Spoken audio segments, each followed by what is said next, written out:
Hello and welcome to today's session. I'm your host, Omar Inam. Today, we are joined by a very special guest, Javaid Qazi. Javaid is a very accomplished person. He has 3 patents and over 45 publications. Relative to his academics, he has done metallurgical engineering from Middle East Technical University in Ankara, Turkey. And then he went to UK for his master's from University of Sheffield. And then he earned his PhD from University of Idaho in United States. He has also done postdoctoral work at Clemson University in South Carolina, and has been focused on aerospace and biomedical industries. For last 17 years or so, he's been working at Chemet Electronics, where he managed different labs that focus on material characterization and failure analysis. Also, he's an adjunct faculty at Clemson University in South Carolina. So with that, I'm gonna hand it over to Javaid to take the discussion forward. Before we go there, some ground rules. We would like this session to be interactive. We have a small group on Zoom. I encourage everybody to ask questions, bring a point of view, and whenever you have something to say, raise your hand or to ask the question or make a comment, or type in your comment or question in the chat window, and we will address that during the session. Plan today here is that Javaid is going to cover the topic very briefly in next 20-30 minutes, and in the process he will be happy to answer any question as he go through the material that he's prepared for today's session. And if and then we will have at the later half of this presentation sufficient time to address any discussion topics. So with that, Javaid, welcome, and I hand it over to you, and you take us from here. Great, Umar, thank you. Assalamu alaikum, and good morning, good afternoon, good evening, depending on what part of the world you are. It's my pleasure to come talk with you guys. As Umar said, I will be walking through this, but I want it to be a two-way conversation. I don't want to sound like a university professor. I want it to be more interactive conversation where we ask questions and learn from each other. So the topic I'm going to talk about today is importance of failure analysis and material characterization. In many cases, they go hand in hand. And as you will see, why is failure analysis, even though from marketing perspective, it's a taboo topic. Most industries do it. They don't want to talk about it because failure is considered bad. In some cases it is, but overall you can learn from it. So, very quickly, we'll define what failure is, what failure analysis is, what's the value of it, and very briefly touch on how it's done, how root cause analysis is done, and how material characterization techniques tie in with that. So that's kind of the overall agenda. Again, as I said, feel free to stop me and, ask a question. I'll be happy to answer. So, as I said, let's start with what is a failure. Everybody defines failure differently, right? And I'm sure everybody's familiar with this one, right? At one time or other, you have seen the blue screen, right? So I thought I'll just put that for fun's sake. But really, failure is defined an inability of a system or a component to perform a required function with specific limit, okay, or its desired properties. So, in other words, if your cell phone is supposed to have a signal and for whatever reason it's not receiving the signal, it's a failure. Failure doesn't necessarily mean something physically broke down. It may malfunction, it may be partial failure, it may be a more significant or a more disastrous failure. Some failures are more important than others, as you will see. So, you can, once we define what failure is, if you change those specific limits, then that thing which we may have been failing before may not be a failure anymore, right? So it all depends on what's the expectation from that system or component or product is. I'm not a software person, I'm material science person. So, even the softwares, pretty much everything runs or works with something which is made out of a material.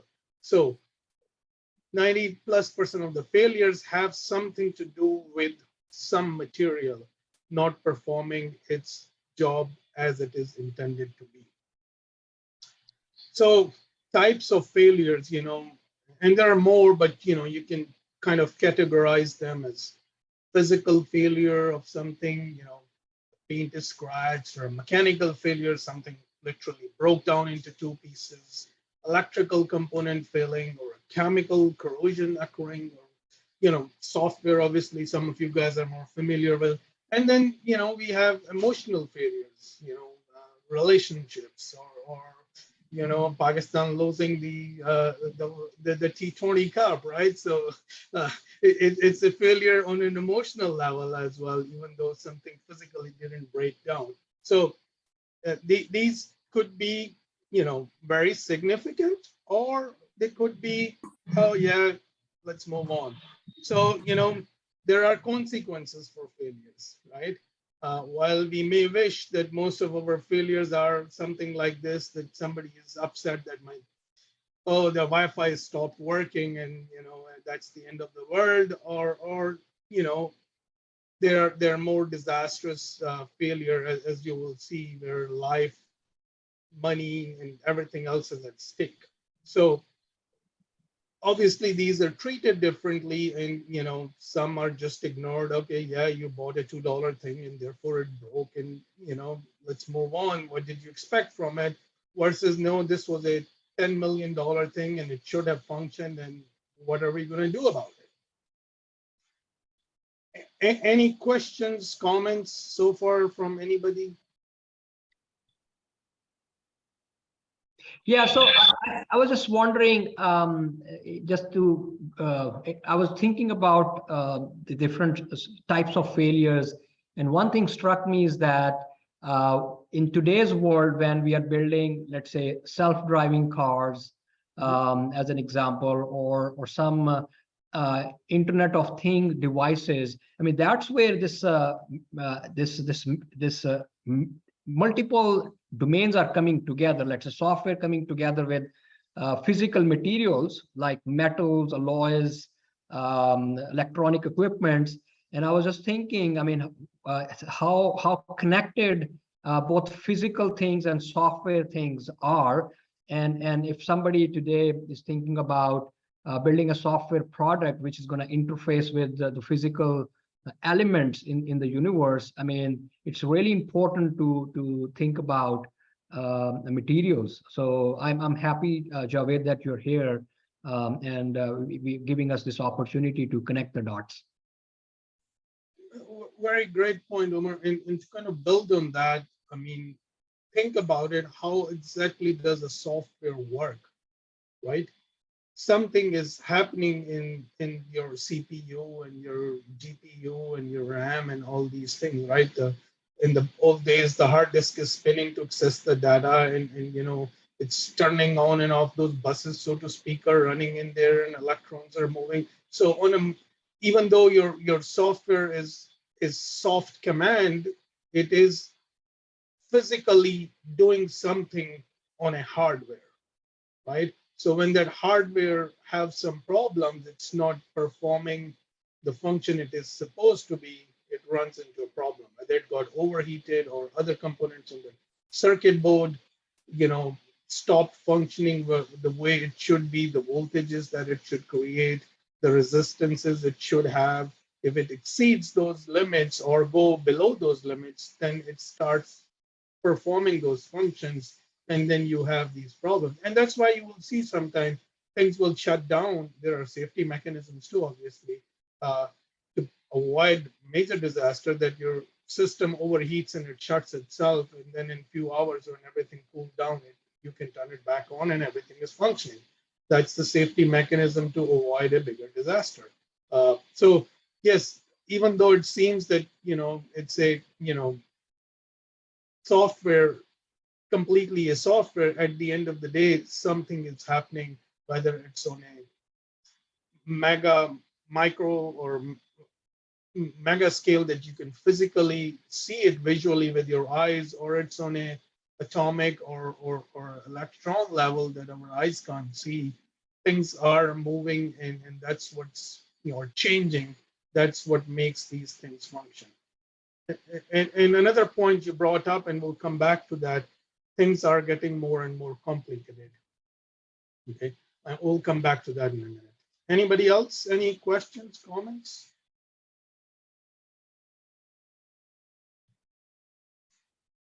No comments on the chat, so we can proceed. So, just to give some examples, there, I'm sure, everybody has probably heard about Titanic. It was a material disaster. Why did it crack into two pieces and sank, right? They found out that, there are metal properties that changes with temperature that made it brittle, and it cracked into two pieces and sank. Chernobyl, which resulted into a big disaster of radiation leak. Challenger space shuttle, and the list goes on. So there are, cases where the cost of failure could be, both in terms of life and money and property, could be disastrous. And along the same line, I mean, it begs the question, was it just one-off incidents, or is it a systematic problem that's going to create more bigger of a problem? And I'll come back to that in a little bit. So typically, and this is more driven by aerospace and electronic industry and automotive, whenever a failure occurs, they will do what is called a root cause analysis. What caused that failure? And you may ask, why do we care about that? Why do we want to determine what made this thing fail? A number of things, as I said, once you determine the cause, you can see, is this a systematic problem, or was this somebody, abused the system? And I'll pick an example everybody can kind of relate to. Your cell phone stopped functioning, and you give it back to Apple or Samsung or whoever.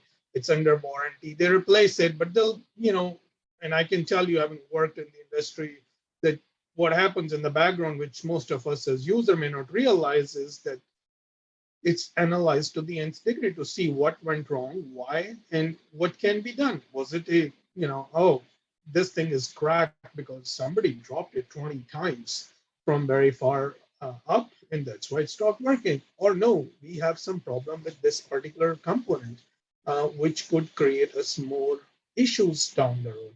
So, if there is, they try to see if there is a pattern, or is it just one-off failure, which could help us do recalls. And those of us in US know, for example, there was an issue a few years ago with Toyota, gas pedal sticking, and then the issue was investigated and found that that the mats had something to do with it. The software was investigated, and recently Takata airbags have been having problems, and there's lots of work done on that. And the other thing which is, if anybody is in production and R&D, failure analysis with root cause analysis is used a lot to improve products. So, we in electronic industry and many other industries do highly accelerated tests where we want to have some failures to determine what are the possible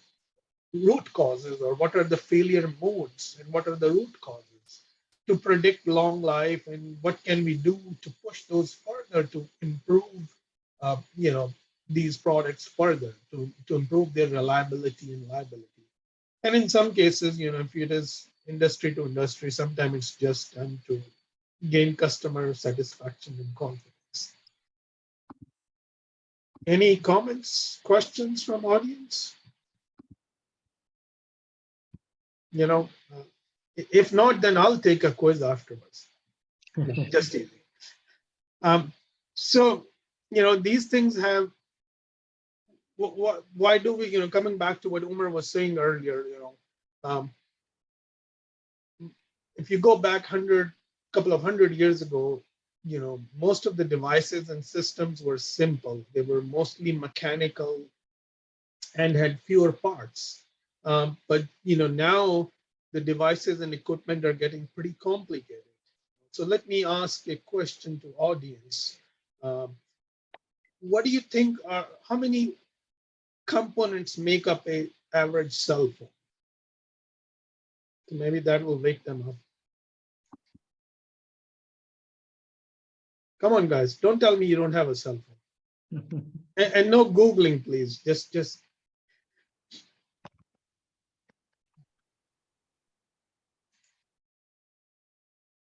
All right. There are a couple of comments, 10, at least 10, and another 2,000. Okay. Well, let's take some average in between. And I wish it was as simple as 10, but average cell phone has more than 300 components in it. Okay. Now, when I say component, meaning you have these transistors, resistors, capacitors, you have a battery, you have the camera, you have so on and so forth. So think about that. You have these 300 things that have been put together. Okay. And if each one of them had, let's say, because nothing that is produced is perfect, right? They have some failure rate, even if it is into part per million level, they do have some failure. Now, when you combine these things, that failure possibility or probability for that thing to fail increases. And the more components you have, higher that probability becomes, even if everything else is same. So if you had the same components, you put 300 of them in a cell phone versus, now let me ask, how many components we think an average gasoline / petrol car has? I would say in thousands. Okay, well, let's see who in audience hasn't participated. Come on. Okay, Zishan said 1,500. What about Muhammad and others? 600. Okay.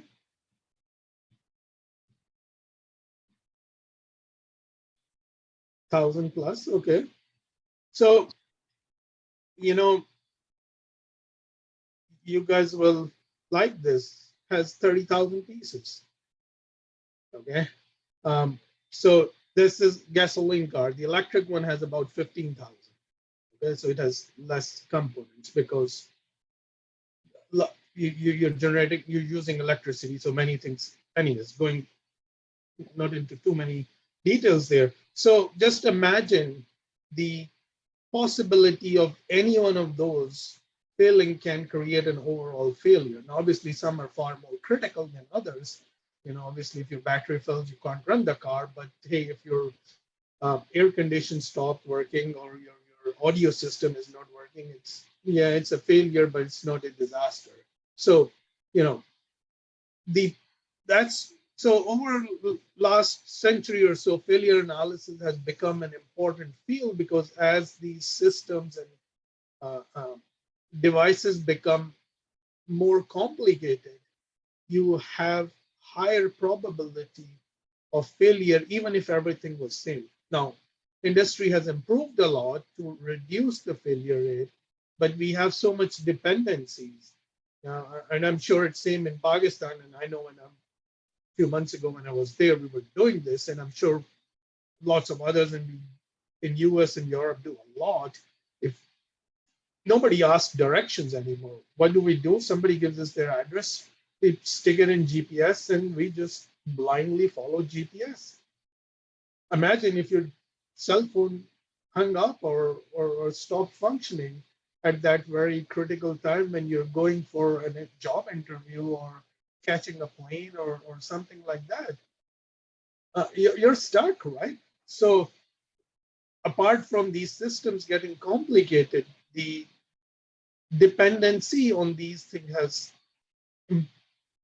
improved slash increased significantly. People depend a lot on these for daily uses, and think about pacemakers, think about defibrillators, life-saving items, which in the past people would die because they had an issue with their heart and they couldn't get to the hospital. These days there are implantable defibrillators or pacemakers that will give a jolt to your heart and you keep going, right? So that has increased the desire or the need for improving these things. And now, if you go next step, a Boeing 747 has over 6 million components, right? So those are, things that you have to think about, that these things are going to create a lot of problems and life-threatening issues, and sometimes just the perception. It's very interesting that we all get scared when an aeroplane accident happens, yet we all drive with no fear, even though the probability of dying in car accident is far higher than in an aeroplane accident. But it's just our human perception of it. Obviously, there was a question asked, what about the softwares? So there are a number of softwares which are used for a variety of reasons. So, for example, they're used a lot in liability and reliability determinations, for predicting failure rates, possible life expectancies. Because think about it, if Apple or Samsung or anybody else is selling millions of those phones, and you are a component manufacturer whose component is creating the problem, um, they would like to know what are the possibilities, what are the probabilities of these failings and how many, right? And let's raise the stakes. Think about it now. If this is, the brake system in the car, or like the recent example I said, the airbag in the car, or the landing gear in an aeroplane, or the brakes in a train, or any of these criticals, or the pacemaker in case of medical. Uh, those becomes very, very critical, because it literally means matter of life and death, along with millions of dollars. So the stakes become very high. So you use variety of softwares for statistical analysis. So then it becomes not just failure analysis, it becomes a root cause analysis.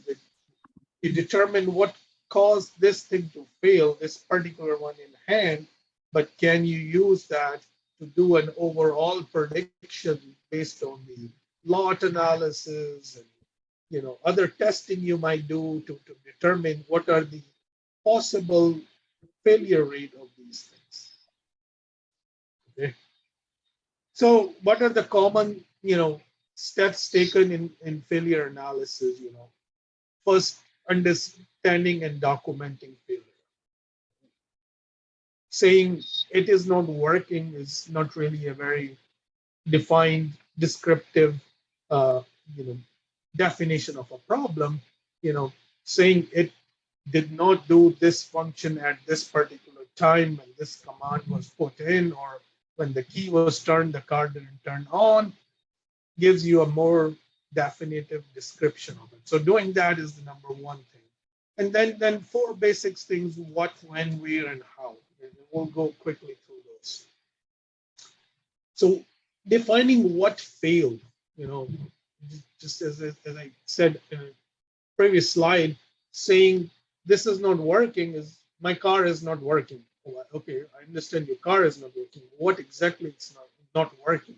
Is it's not turning on, or it is more so that that where I crank it, it works. It's just that I cannot apply the brake or defining that. And then is it something on a consistent basis, or is it a glitch, mechanical, software, electrical, all these. So as descriptive as you can be. Okay. When it occurred, so especially all of you guys who are in software, right? Oh yeah, the IT rolled out a update, and since then this thing is not working.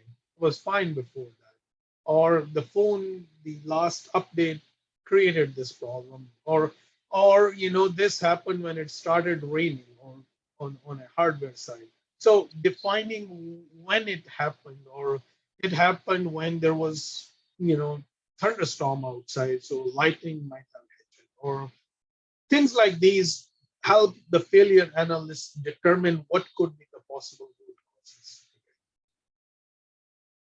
Where, environmental conditions, and I touched on some of these before, earlier, humidity, chemical, vibration, um, temperature, EMIs, electromagnetic interferences, and the list goes on. What scenario something failed in, where and how. Okay? And coming to how, did we do something? It was working fine for 6 months and now it failed. Oh no, it was bad out of the box. Um, and for the end user, it's a failure. Doesn't matter whether it was failed out of the box or 6 months down the road. But for a failure analyst, that tells you what could have caused it. Okay? There are very, very different reasons for these to happen. Okay, so there are a number of different established, approaches, and you may have heard of some of these. I'm not going to go through all of these. FEMA and Ishikawa, fishbone diagrams, Pareto, and 5 whys, where you keep asking why this happened, why that happened, why my car is not starting, why is it not starting? Because the battery is not working. Why is battery not working? Because it's not recharging. Why is it not recharging? Well, the battery is too old. So you got to the root cause, even though your car is not starting, but the root cause was the battery is too old, and that either need to be recharged or replaced. Right. So depending on what kind of failure you're dealing with, you have to use these approaches. Why do we do that? Like, for example, I'll pick up the example of fishbone, where the manufacturer knows, what are the possible causes, and there are established things. On one side it's human, machines, and materials. On the other side is the user environment. And so, it could be the manufacturer problem, or it's the abuse, right? Slash the environment. So then there you can list variety of things under those, each one of these, and very quickly rule out, okay, this is not possible, that is not possible, because this was in Arizona, so humidity is not a concern. Oh no, this was in Malaysia, so humidity and temperature are a concern. So that's where all these things come together and help. There are, again, going back to materials, there are a number of different techniques that are used for doing these failure analysis. And interestingly, many of these same techniques are used for material characterization and analysis. Because at the end, you're analyzing a material which failed in one form or another. When you're doing, research and development work for developing new products, you're using very, very much same tools. It's just what you're getting out of it. So they're typically broadly divided into two categories: non-destructive and destructive techniques. Some of it you may be familiar with: optical microscopy, colors can tell a lot. X-rays, and these days, three-dimensional X-ray CTs, similar to MRIs, and so on and so forth. These are not only used on humans, they're used on equipment as well. Electron microscopy, scanning electron, and so on and so forth. And then there are destructive tests where you will cut and analyze the various forms, test them mechanically, thermally, electrically, and see how they behave. Okay. And I just for fun put this here that most of these tools and techniques, some of you may know this, essentially uses one form of radiation or not. In fact, in our daily life, we use these. Our eyes can only see a very small visible portion here. Okay, so from gamma rays to radio waves and microwaves, we use many of these things. Microwave, when they're strong, we use it in microwave to cook. But we also use this in the electronic industry for communication purposes.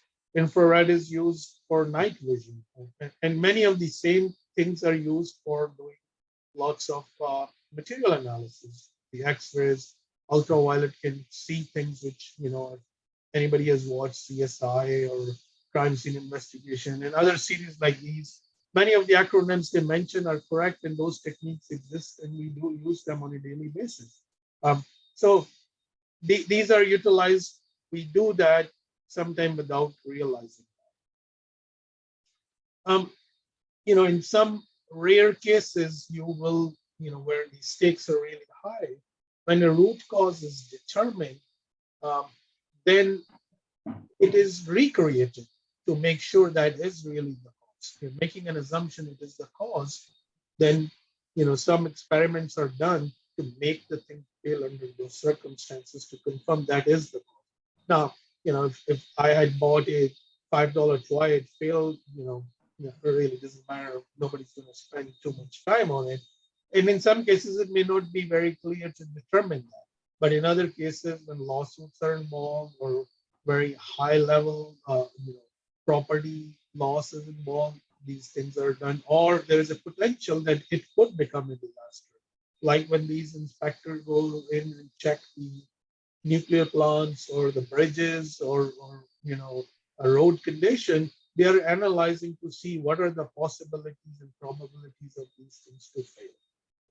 Now, so any questions, comments so far from anybody?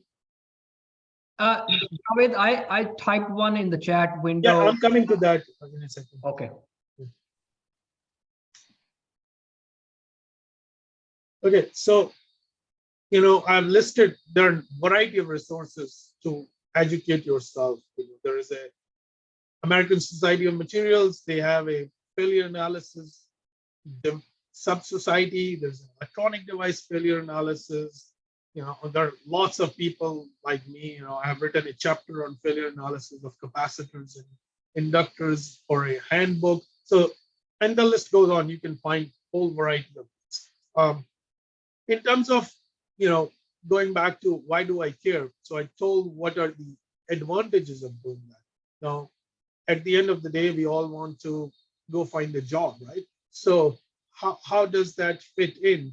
So all these failure analysis, it's interesting that in software industry or in IT, and generalizing here, it's called, they have a fancy name for it. It's called debugging, right? So they launch the software, right?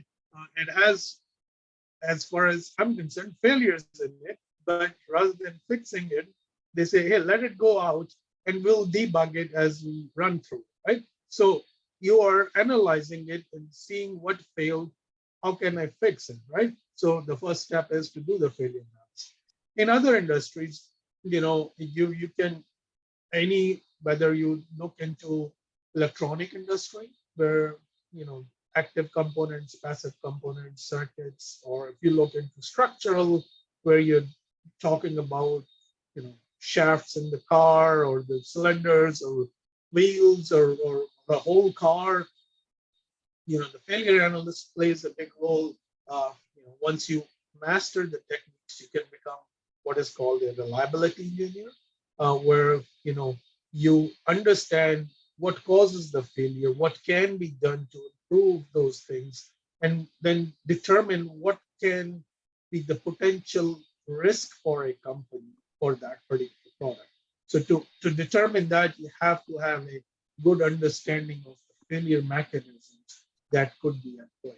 So you, so the career wise, you can find jobs in pretty much any of these industries, electronic, automotive, aerospace, medical. They all have failure analysis labs, and they're specific to their products internally. Um, as I said in the beginning, it is changing now. It used to be there won't be any mention of whatsoever about, even if you publish a paper, your marketing team makes sure that it's buried somewhere that nobody can easily find it. But it's changing now because companies are talking. There are standards from aerospace and military folks which determines how you're going to do the failure analysis or what failure rate is acceptable for this product. So the applications from carrier wise are plenty. You can find lots of opportunities. And then, as I said, pretty much these techniques are used for material R&D as well. So it's not that you're stuck in this and you keep seeing failures all day. You do work in R&D, and that's how I ended up. As Omer mentioned in the intro, I worked on titanium and titanium alloys for biomedical and aerospace application, developing new materials and processes. And I learned a variety of these techniques there. And then this job opportunity came up where I still manage a number of labs which are responsible for material characterization and analysis for R&D sake, but also do failure analysis as well. So there are labs, third-party labs. There are dozens of them in the US, which will, act as a third-party expert contractor for providing failure analysis when in some cases, and these days more so than ever, they end up in court of law because when the two companies, the supplier and the end user, don't agree on who caused it, then these third party may come in. They may say, okay, we'll act as the neutral party. We'll give you our quote unquote expert opinion and go from there. So the opportunities are plenty, in terms of failure analysis, material characterization, folks. I hope that gives a gist of what one can do. With that, I would say I'm open. I would like to thank for the opportunity, and if somebody has question, feel free to reach out to me. You can email me. I'm on LinkedIn, so feel free to message me there or whatever way I can be of any help. And, Javed, I have another question going back to what I typed in the chat window. If somebody thinking about this as a business opportunity,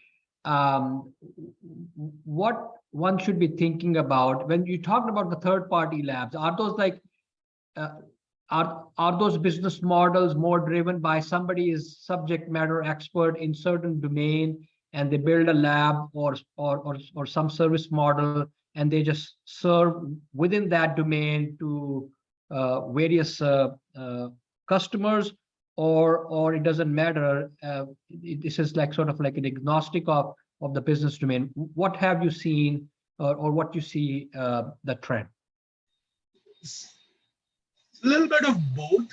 I mean, most of the time it's focused on the domain they are, because at the end of the day, it's more of your repute that brings you the business, or the repute of the company that brings you the business. And it's not possible that for everybody, and there are instances where you have their expertise in, just picking an example, pacemaker as well as cell phone and a bridge, right? So the failure modes and the scales and things that are involved are totally different, right? So typically what has happened is that these people either were from academia, they were professors running labs or R&D work in universities, and they saw an opportunity and opened it, or they were working in some of the big companies uh, managing these things, and they realized that, hey, this is an opportunity I see that can be taken up, and they started it, and it took off from there. Because at the end, you have to have those. If I am think about it this way, if you are going to go give a business to somebody, you need to have the confidence that he or she is able to do that, and that requires relationships, and as well as some confidence by proving that you are a subject matter expert, that at least you have some credentials to do that. You may have the ability, but if the other person can't buy that or can't get convinced, then it really doesn't matter. So publications, presentations in different, most pretty much all there is a Society of Automotive Engineering. There are so many societies in US and Europe and other places which hold annual talks and whatnot, and many of these folks who are involved in these things will go talk there, and have connections which kind of, once you started, then get established, then it goes from there. I mean, I know few, for example, their dad started it 50, 60 years ago, and now the next generation is building it to the next level. So, Javed, one other question Zishan has typed in. He's asking more explanation on this fishbone diagram you spoke about earlier. okay. So fishbone diagram, I mean, so as the name says, if you can imagine the fish and don't get hungry without the meat. So you have, a typical fish has a main, backbone with lots of uh, uh, fine bones coming out of it, right? So the idea is that you have some main, and you can do if you can imagine that, and with each one of these bones, if you can associate, let me see if I can annotate here, that might make it a little easier. So think about it, you have, what are the odds I picked up the same color? Or maybe you can, Javed, you can talk about some use case, because I think fishbone diagram, I remember from, I think statistics, if I'm not wrong, we read about it in some other courses. It's a very common. It is a very common thing. Yeah. So think about it. Let's see, what example can we pick? Let's say car, okay? Since I'm trying to think of an example everybody can relate to, right? So, I have 3 children there. My son comes and says, or my daughter comes and says, Dad, the car is not working, right? So, okay, once I have established what is not working, what would I do next is try to see what portion of it is not working. Is it not turning it on, or it turns on and it's, after 30 seconds it stops, right? So now if you kind of, do it in your, and we all do it in our head. Okay, we have established that I don't see anything on the physical outside of the car that may have caused a damage, right? That may have resulted in not turning on. I look at the key. The key is functioning. Okay? I'll give a very personal example. So a few months ago, I dropped my car keys. Okay, and these days the car keys have a chip in it. Okay, so I took it, put it, assembled it back together, and I walked away, and this was in the parking lot of my office. At the end of the day, when I'm trying to leave, uh, I couldn't open the car, and I thought, oh, the key battery went bad. Okay, now think about it. The car is not turning on, right? The door won't open, and then the car won't start. what are the possibilities, right? So let's see, Zishan and others. I'm sure everybody drives a car. If a car is not turning on, what's the possibility? You guys can speak. We don't bite.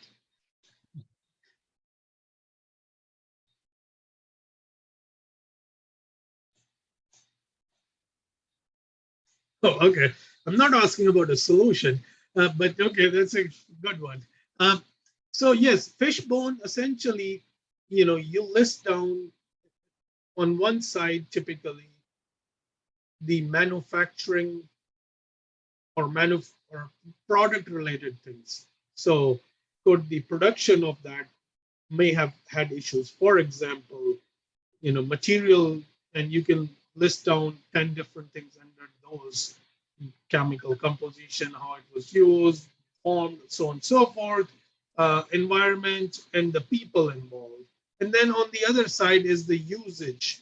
You know, in this case, me, dropped the thing, okay, or there was environmental impact or other. So you can have all those possible causes, but knowing and analyzing what you see, you can rule out a whole bunch of them very quickly. So you have listed most of the possible causes, but then you are doing an elimination from that, that I can eliminate this.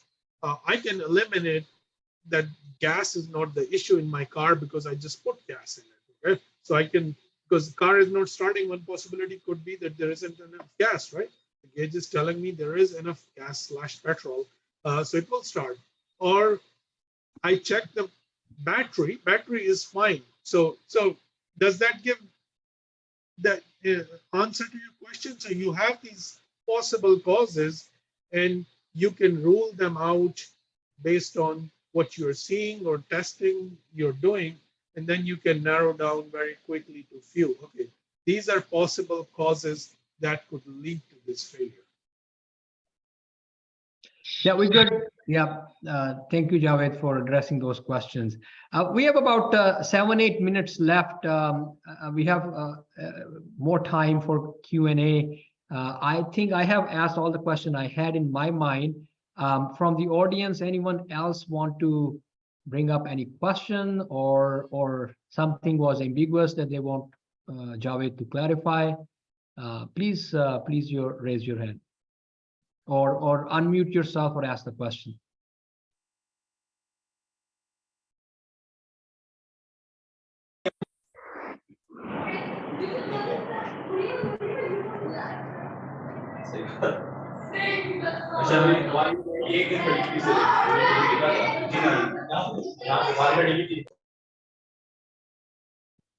So there was a background noise. Go ahead. Somebody, anyone has any question, they can unmute and ask the question. I think, Javaid, looks like we have covered all the questions. Thank you so much for taking the time on a Saturday morning for us. After we conclude here, this recording will be shared. We will put this on our YouTube channel and link it on FAANA's website. Thank you, everybody else, taking time to attend the session. We hope that you found this conversation useful. And if in future you have any questions or suggestions for future topic, please reach out to us. Zishan, you asked a question about, can you please share your journey from FAST to USA? It's pretty straightforward. Have a goal, work hard, make good choices, and you will find the right opportunities. Most importantly, a network. Talk to people, learn from people, and you will find ideas if you are interested in doing the similar transition from FAST to USA. So I hope that addresses your question, Zishan. With that, I would thank you, everyone, and enjoy the rest of your day or evening. I want to thank everybody too. Thanks a lot, and Omar, thanks a lot for all your work in getting this organized. I appreciate it. All right. Bye-bye.